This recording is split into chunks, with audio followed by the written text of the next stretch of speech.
glimpse of the work he's done. It's really good on AI for different NPCs.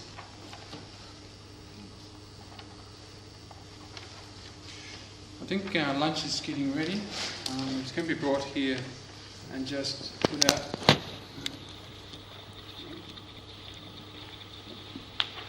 We'll be breaking up at 1 o'clock to go out there into the foyer, where lunch is going to be provided for us, and we'll come back at 1:30 to continue on with some more of the talks. Are you ready, Paul? Yeah. Great. Okay, thanks very much. As John mentioned, my name's Paul Allen. I've been working on my PhD for nearly 3 years now, so it's supposed to be coming to an end. And it is getting there. It's not quite as fast as ever planned. So basically, it started off with me, and then I had this miraculous idea. I was going to do research.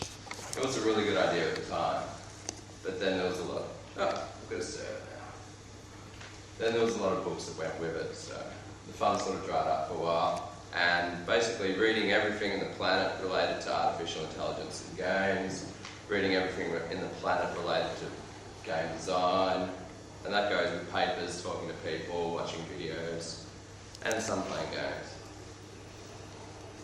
And that led me to this short presentation here, which is a really short summary on what the state of artificial intelligence in first-person shooter video games is currently.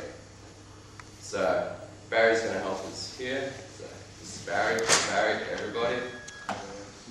Okay. First and foremost, FPS games have agents. They used to be all bad. We're going back to like Wolfenstein and Doom. They all just want to eat you and kill you. But then moved on, and now some of them are good.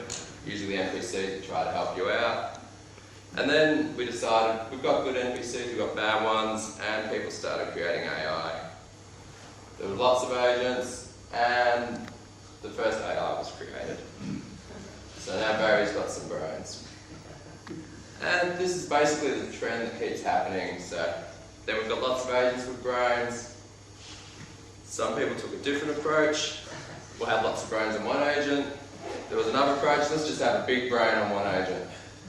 Why don't we have a different type of brain? So we've gone for neural networks, genetic algorithms, fuzzy state machines, finite state machines, basically just whatever works, and it all gets taped together. Sometimes they use different ones together. Designs are getting more and more complicated. Then some people come up with really good ideas like, why don't we just use one brain for everybody? Which does work a lot better than that picture. And then there's other designs that were getting so complicated, I really can't explain how they work. And Barry had a really tough time with this, but after a lot of work he managed to come up with something. Which, if anyone's worked on the Unreal Tournament engine with the bots AI, they can probably understand this pretty well.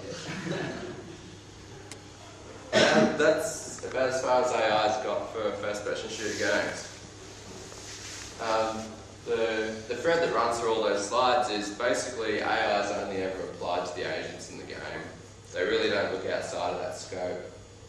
Sometimes it's for development costs, other times it's reliability, and what works is guaranteed to make money. If it doesn't work, then it's it might make money, it's not a really good bet. There are a few notable exceptions to that. The first one is John Laird. He's been using the SOAR engine with AI, and he uses an AI controller that's got a script for the storyline for the game, which is Barry over on the right there. He's reading the script and he's telling all the other agents what to do to keep the storyline happening. So he's had some success with that, but applying different types of AI to first-person shooters really is it's a really empty field. There's similar developments in the sense of aiming assistants that, although you could argue they're not AI, you could argue they are, they're really just trying to make the game more accessible. And then dynamic difficulty, although it's a really good idea, I haven't seen any yet that really works for everyone. There's always some people that end up flooring it dramatically. So yeah, after all that research, I've come up with some ideas. Some of them are too big, some of them are too small, and a few of them are plausible for a PhD, which led me to my hypothesis. Now, it took some time to get it down to about 8 words. But basically, where else can we use artificial intelligence in first-person shooter games? We use it for the agents, but that's just such a narrow field. There's so many more areas we can actually do something here. And that hypothesis led me on to the quest of now I need to find out where artificial intelligence can go in game designs. Which took me back to books again. A lot more books. There should have been more books on this page again. And after all the books I've ended up, I have to ideally survey the world to find out exactly what every single person in the world wants for a game, and then we can build the perfect game and we'll all be millionaires. But as that's probably not going to happen, I've had to take a much smaller sample of people. Now for my survey I went through a lot of games and picked a rather exceptionally high rating game. This is the hardest thing. I've got to pick a survey that says, for all games, these are the faults, which is pretty much impossible, but picking a game that over 73 of the top review sites maintained a 90% average is rather impressive, meaning if you look into that means it appealed to nearly all the reviewers, so it's already a game that appeals to the mass population.